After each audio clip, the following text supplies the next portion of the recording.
When I was in the military, I was a chaplain assistant, and one of my roles as a chaplain assistant was to either provide crisis intervention counseling or to accompany the chaplain who was providing counseling. And usually I would accompany the chaplain when he or she was going to a home to provide that counseling. That way they wouldn't be alone in the home with somebody. You know, being alone, providing counseling can really put you at risk if you're the person receiving counseling or you're the person providing counseling, that you just don't ever want to be in that position. So I would accompany the chaplain. And on one occasion, I went with the chaplain to the home of somebody who was in a domestic violence relationship. And the couple we were very familiar with the couple. They had used the services frequently, and either law enforcement or the chaplain service would provide services. And so I was familiar with them. They were familiar with me, and they were familiar with the chaplain. And so I was comfortable going to their home. So we get to the house, and the plan was for the chaplain to provide counseling to the parents. Yes, this was a family unit, and the chaplain was to provide counseling to both parents of the family, husband and wife. He being the chaplain, would be in the living room providing counseling, and I would be tending the children. And I would be just making sure that I would be within earshot, close enough to where I could hear if there was anything that would be of concern, like if I needed to call law enforcement, but still far enough away where there would be some privacy, and I wasn't, just eavesdropping on their conversation or anything. So I was just keeping the kids preoccupied, so that way, they weren't having to be right there, distracting the parents from receiving counseling or participating in counseling. So there are 3 children, all boys, and we've got a 9-year-old boy. I'll name him Brandon. I'll call him Brandon for the story. And then there was a 3-year-old little boy, and there was a little baby, like a few months old. So the baby was napping upstairs, and Brandon and I, plus the 3-year-old, were downstairs, just outside of the living room in another little area. So during this time, I would be just kind of playing with the 3-year-old and talking with Brandon. And I would be asking Brandon, like, how's school going, and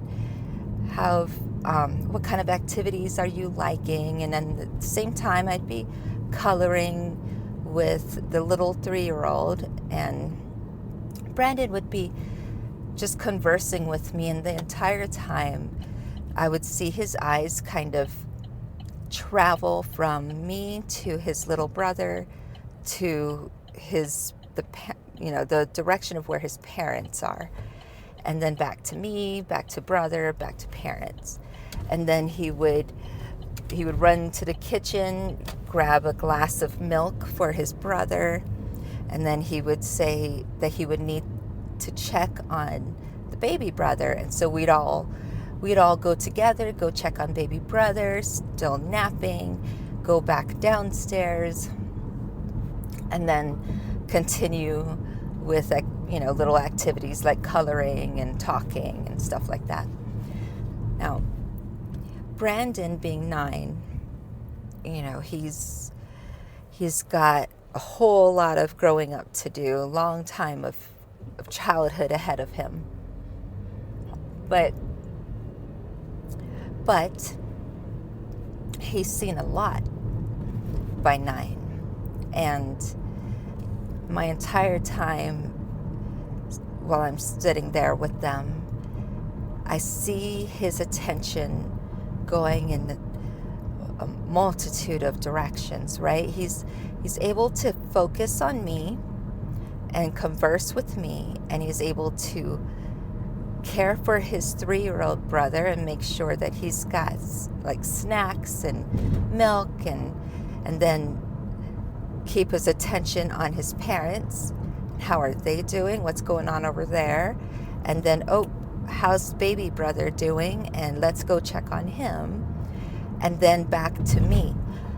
Brandon has experience dealing with his parents' domestic violence, and dealing with law enforcement coming to their home, and dealing with the chaplain and chaplain assistant coming to their home.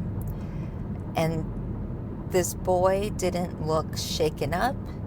He wasn't crying, and he wasn't panicked.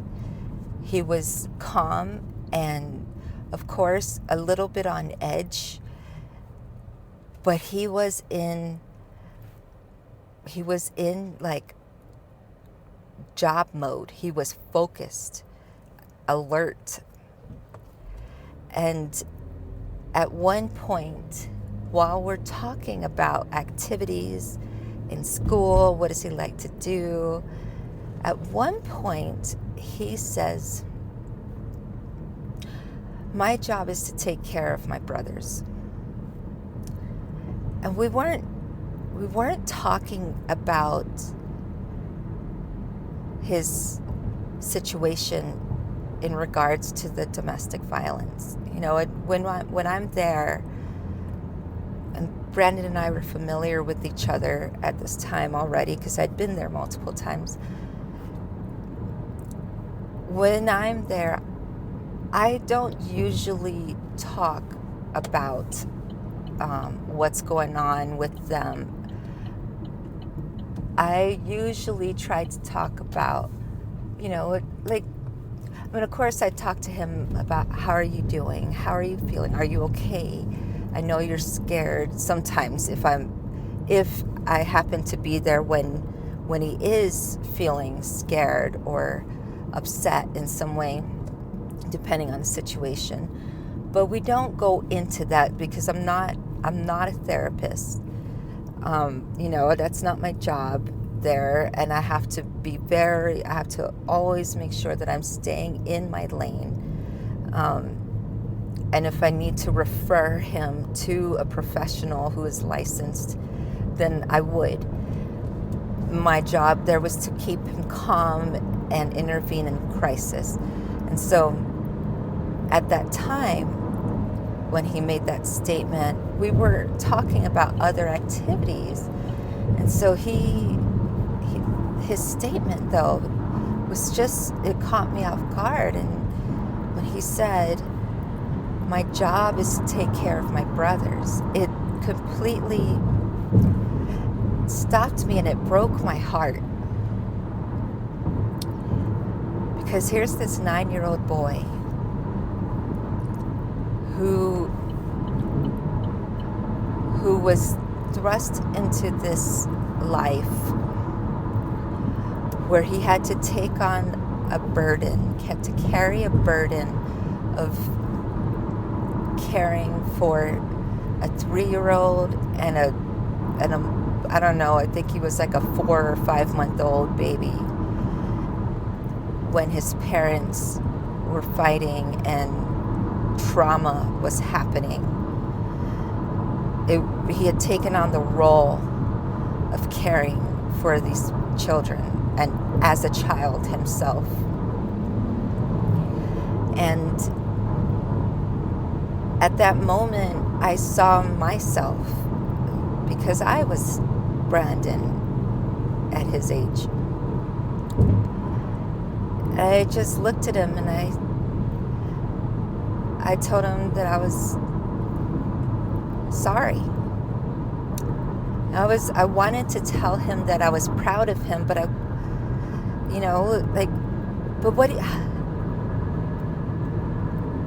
how can you be proud of somebody who's 9? Of course, is that the right thing to say? I'm proud of you. Because, yeah, you want to be proud of him, but he shouldn't be doing that. It's unfair. It's unfair. And so I didn't say that. I said I'm sorry. And I don't know if he expected me to say that I was proud of him. And maybe I should have said that I was proud of him, but I said I was sorry, and he just started to cry. And I just told him that he can always talk to a counselor too.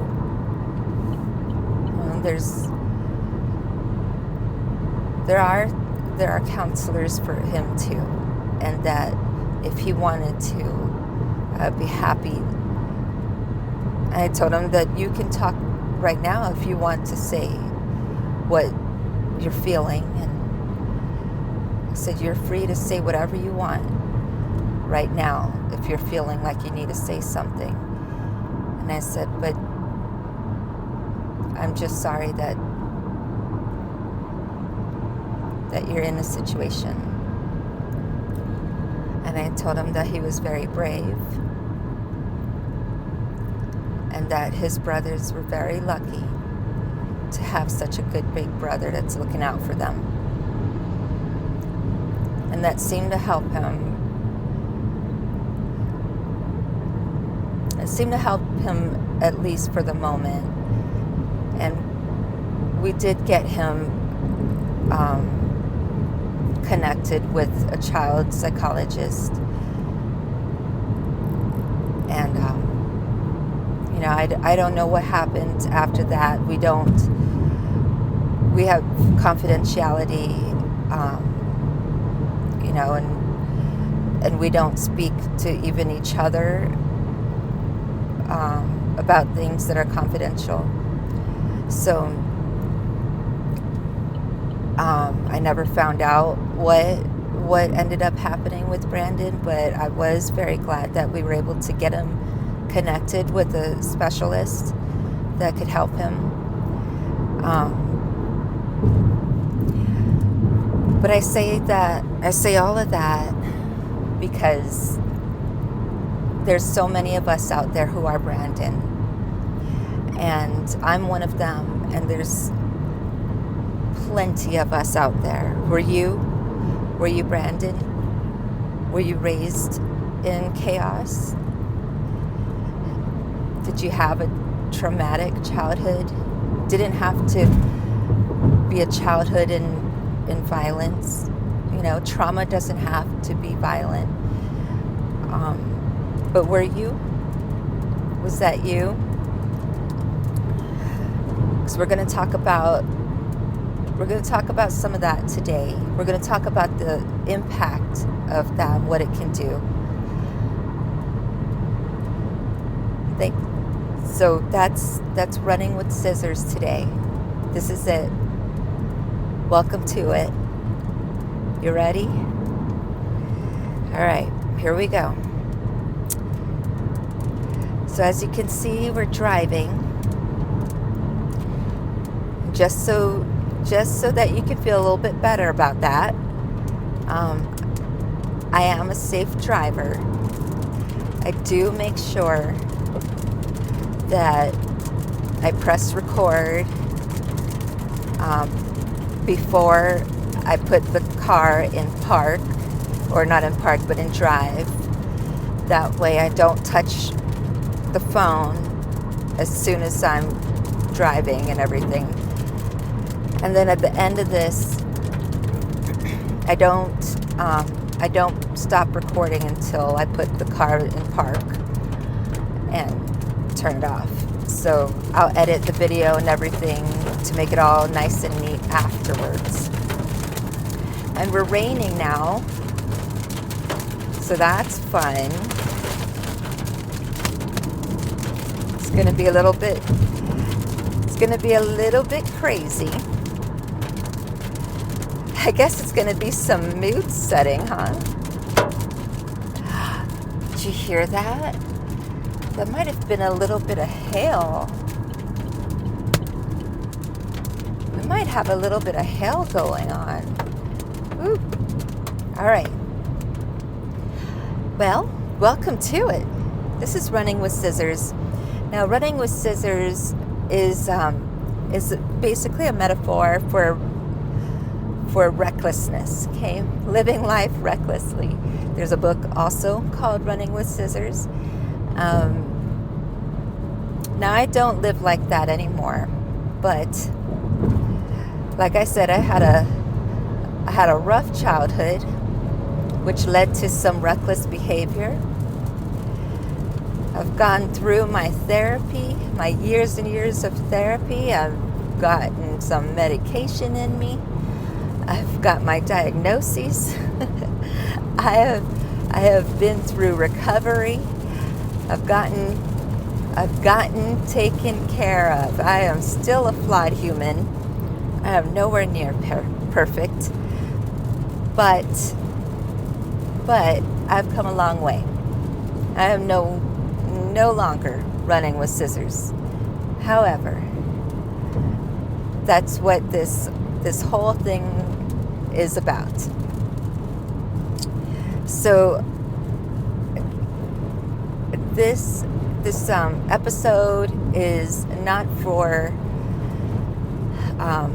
young kids.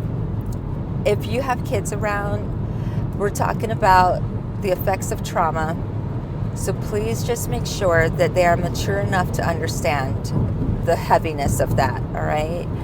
I do not recommend young ones listening to this. And also, I am not a professional. I'm not a licensed therapist or psychologist. I do have an associate's degree in social services. I've done about 16 years as a chaplain assistant. I served 20 years in the military, with 16 of those were as a chaplain assistant, where I did crisis intervention counseling, suicide intervention, things like that.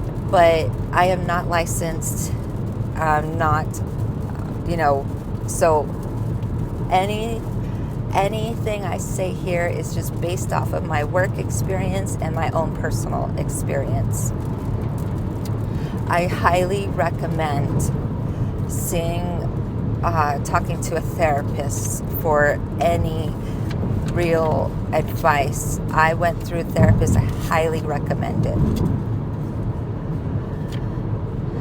All right. So I'm going to talk to you today about basically the theme of today's episode, which is called Cagebound. And Cagebound is a term I learned from a bird that I purchased off of Craigslist. So that's a long time ago. If you still use Craigslist, bless you, because I haven't looked at Craigslist in a long time. So this was maybe about 17 years ago, I believe, 16 or 17 years ago. I purchased a cockatiel off of Craigslist, and I met the owner of the bird, and the girl I got this bird from basically just kind of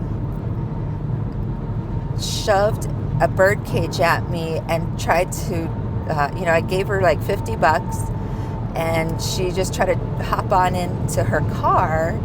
And I said, hold on, wait, can you just tell me what are his favorite toys? Like, what does he have a name? And she said, oh, he just likes just bells. He just likes some bells. And she jumped in her car and drove off. And there wasn't, like, she didn't even tell me his name. So I put him in my car, and I was like, okay, that's not helpful, but okay, that's, I did a lot of research on birds before I decided to get him. I looked up a whole bunch of information. I even joined a pet forum, a bird forum online, and asked a lot of questions. So I felt prepared. I found out that they're very social animals, and that you shouldn't just leave a bird in a cage. They need a variety in their diet. So I felt prepared.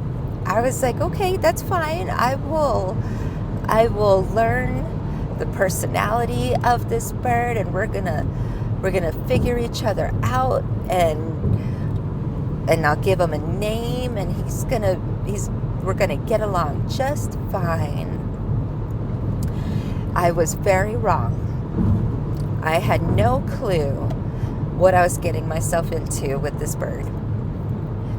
So I get home, and I bring the bird cage into my bedroom, because my plan was that I would start him off in the quietest part of the house, but where he would see me still, and we could get acclimated to each other slowly. So I would start him off in the bedroom, and then I would move him into my living room, where it would be more noisy, and he would get used to me.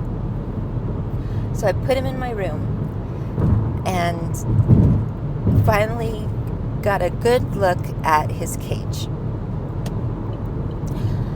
Do you remember Tweety Bird from Looney Tunes? Do you remember what that cage looked like? It was like a little round top cage and a flat bottom, and there was just enough room for the bird. That was his cage. It was just a round cage and just enough room for the cockatiel. Now imagine that cage covered in bird poop. The inside of that cage was covered in it, and it had one little perch, like just a one wooden perch going across it, and it was covered in bird poop. And the cockatiel was positioned to farthest place away from me, and he was like, his shoulders, his wings were all like shrugged, like he was trying to hide, and he was positioned far away. And I was like, oh, that's okay, he's scared. This is a new place, I'm a new person. But his perch was covered in poop, and his food bowl and his water bowl were covered in poop. It was disgusting. The floor had poop all on it. It was like, I was like, oh my gosh. The first thing I wanted to do was at least take his food and water bowl out of there and at least clean it. So I opened the door and I stuck my hand in to take it out, and immediately the bird screamed, and he flapped his wings at me like a bat, and he attacked like it was like a bat, and it, like attacked, and I freaked out and drew my hand back, and I was like, oh my God. And he was flapping his wings, freaked me out, and I was like, oh crap, okay. And he hissed and was like just hissing at me, and I was like, holy crap, okay. Scared the piss out of me. So I'm like, okay, let's calm down. Okay, I won't do that again. I'm sorry. Learn my lesson. Do not just reach in. This bird is not happy with me. Don't just reach in there. All right.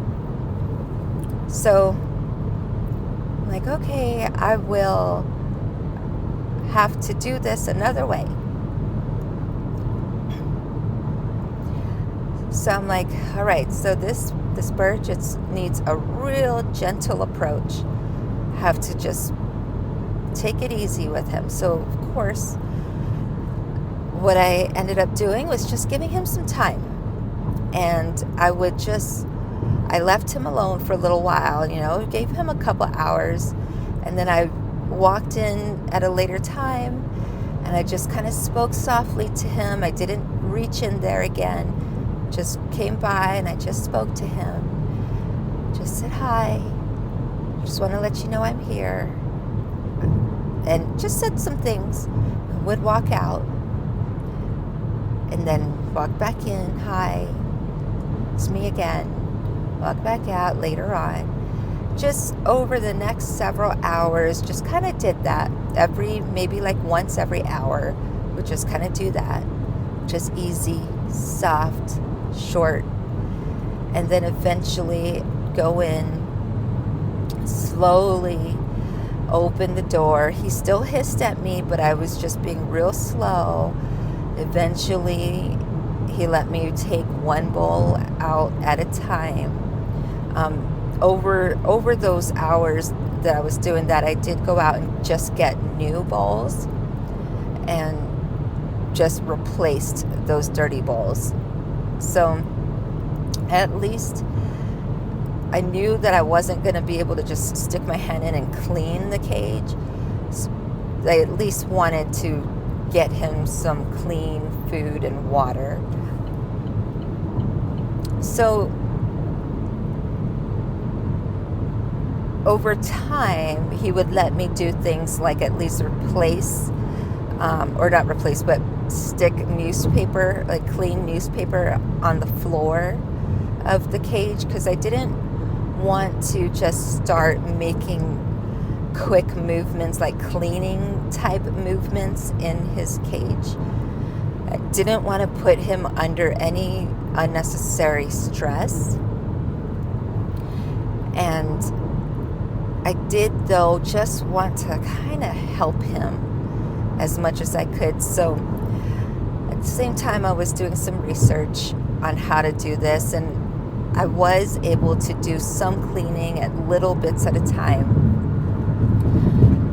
And I did find out that birds develop what's known as Cagebound, and it's an anxiety disorder. So Cagebound is an anxiety disorder that birds develop through either abuse or severe neglect. I mean, neglect is a form of abuse, but I mean, either by physical, verbal abuse or neglect. And what happens is they basically see everything that's outside of the cage as the enemy.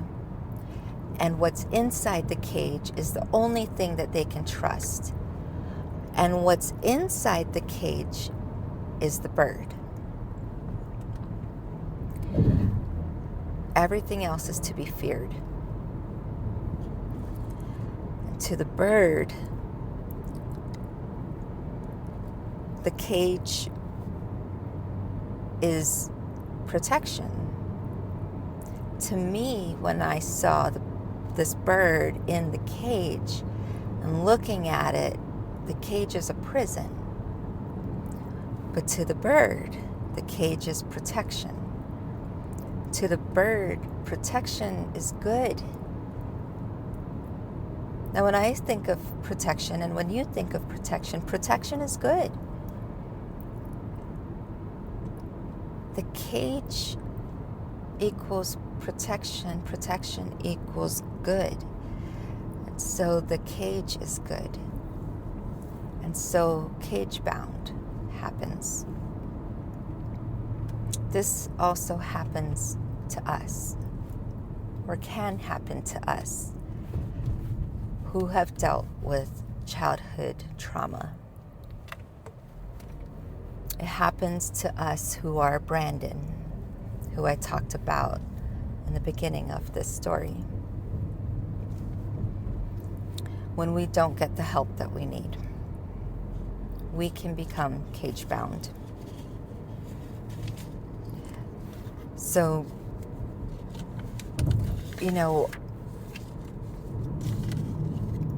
animals, it's easier for us to see what it looks like in animals. Now, when I met the bird, I was cage-bound. When I purchased this bird, I was very new in my therapy, and I had just left a very abusive relationship, and I'd just gone through, or not just gone through, but it just basically was just starting therapy. And when I was talking to my therapist about this bird, at first she was a little nervous for me, or maybe concerned more. She was a little concerned about me purchasing this bird, because what happens a lot when we get out of relationships, toxic relationships or abusive relationships, what happens is we can't, I shouldn't say we can't, we don't often do well on our own.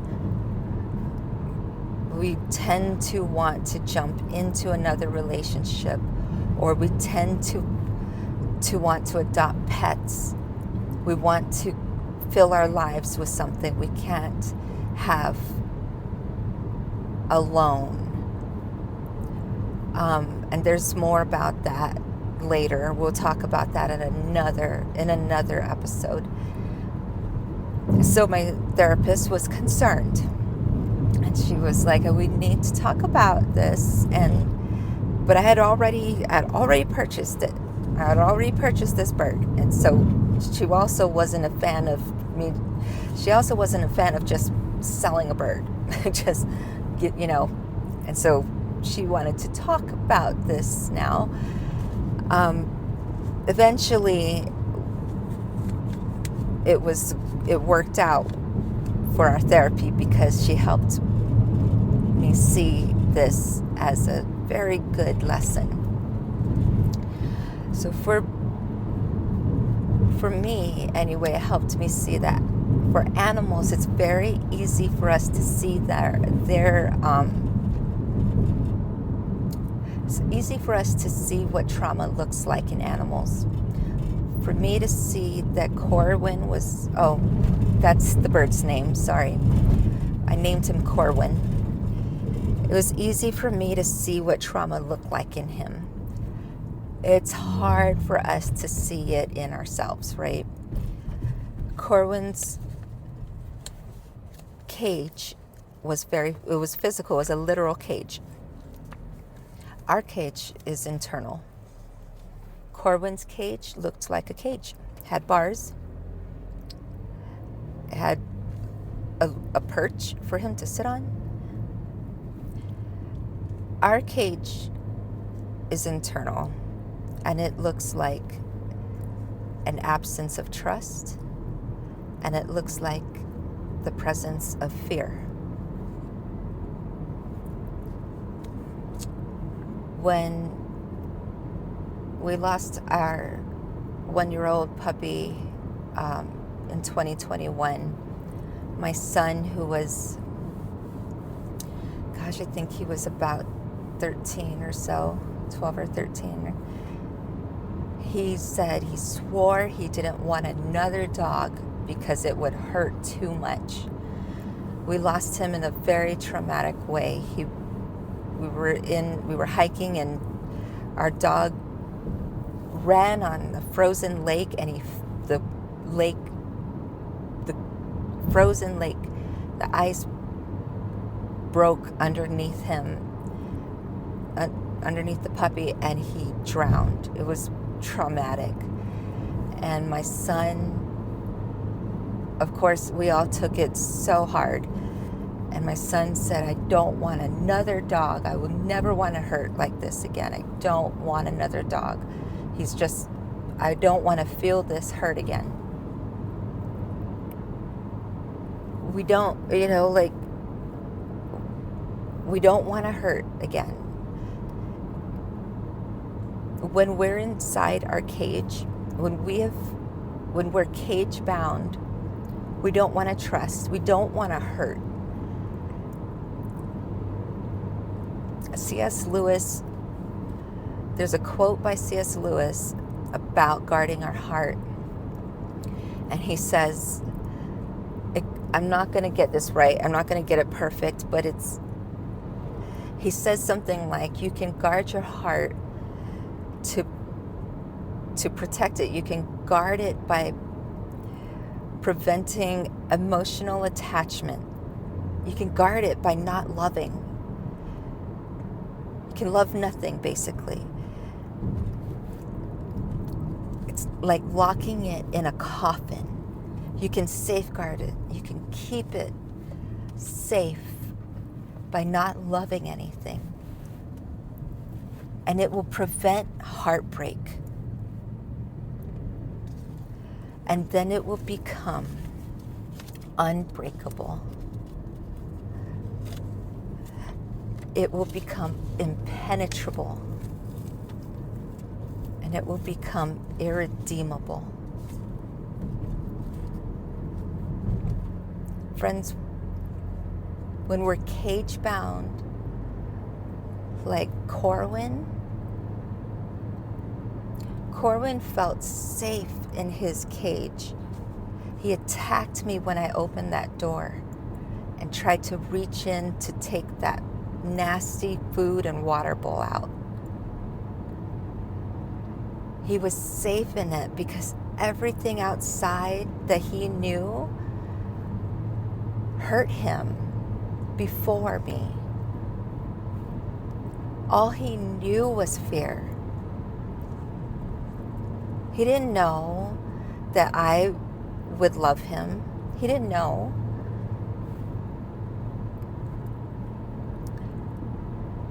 But if we choose to stay cage bound, we stay sick, because inside of Corwin's cage was filth. His feet that stayed on that perch that was covered in his poop, his feet had sores on them. They were rotting. The air inside his cage, even though they were wire cages or wire bars, and that they were ventilated, the bars were covered in filth. The floor was covered in filth. The water he was drinking and the food he was eating had feces in it. So everything he was consuming was filth, and he was sick.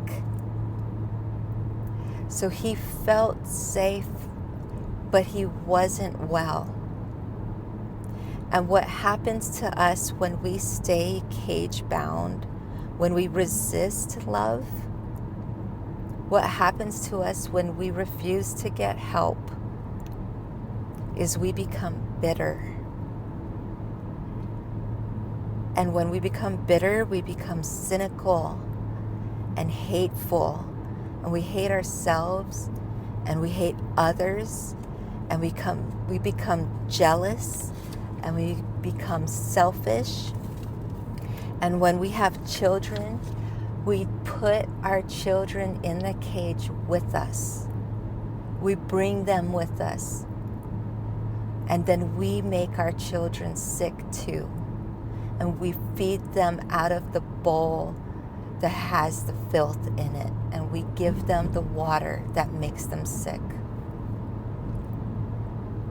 And we teach them that no one outside of the cage will love them. We keep them sick.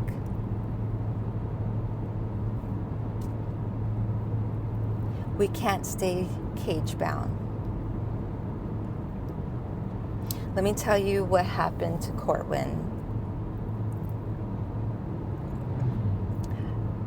I got him a bigger house, a big cage, and it was a huge cage. It was almost the size of a large dog kennel, like, you know, those big wire cages.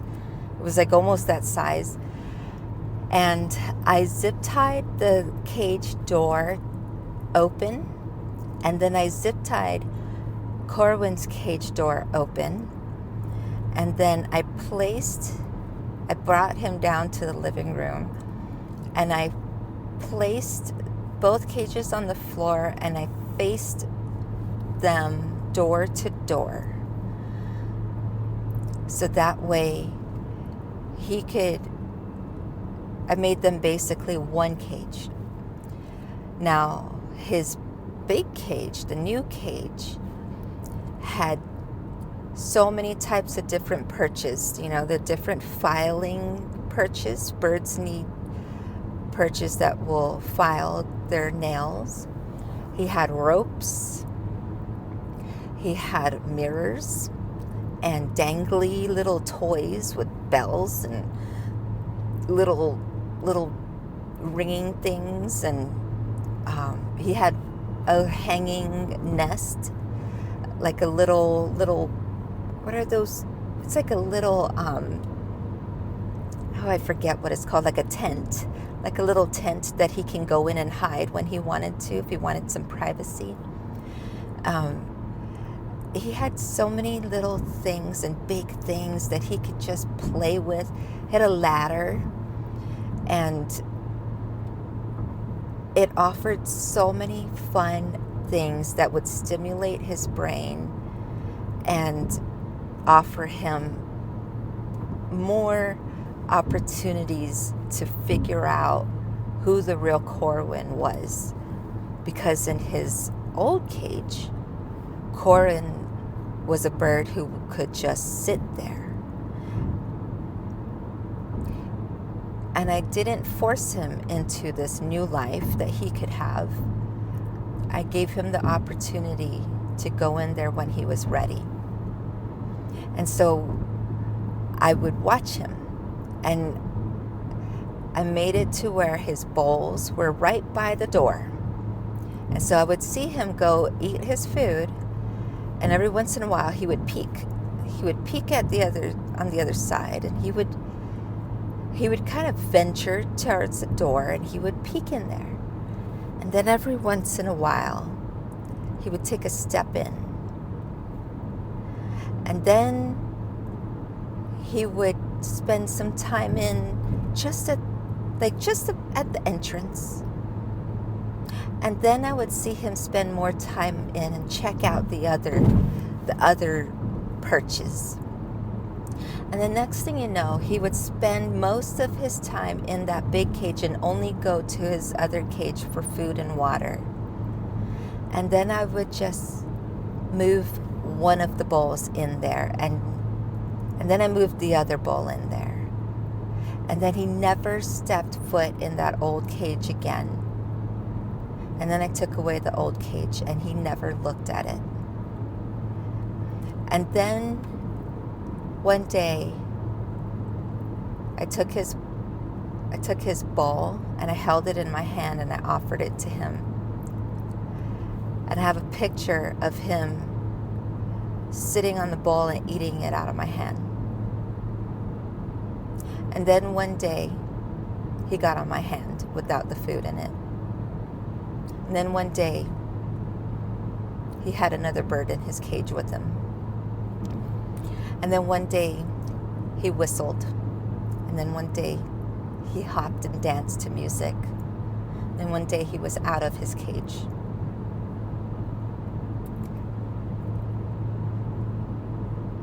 And Corwin became a happy bird. But he had to get out of his cage. And you don't have to be cage bound. Thank you for listening. Click like and subscribe so you can get to part 2, where we can talk about how to get out of that cage.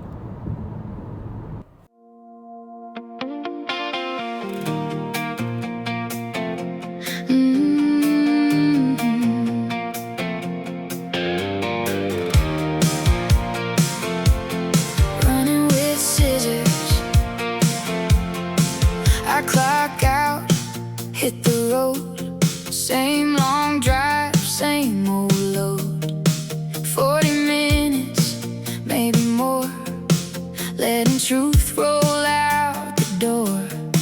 Backseat full of old ghosts, I know their names the most, but I'm not that kid no more. I've learned what healing's for. Yeah, I've been through the fire, now I know what I'm worth. Every mile I'm getting higher, every scar turned into work. Running with scissors, that was me before. Running with scissors, I don't run like that no more. I talk, I heal, I laugh out loud. I made it through the storm somehow. Running with scissors, I'm still here, still proud. Running with scissors. 20 years in Air Force Blue, carried weight and carried through. Still I'm learning how to breathe, how to let the hard stuff leave. Childhood hurt, PTSD, used to chase what chased me. Now I got my name back strong, and I've been singing it all along. Yeah, the past can knock, but it don't on my door. I got light in my hands now, I'm not hiding anymore. Running with scissors, that was me before. Running with scissors, I don't run like that no more. I talk, I heal, I laugh out loud. I made it through the storm somehow. Running with scissors, I'm still here, still proud. Running with scissors.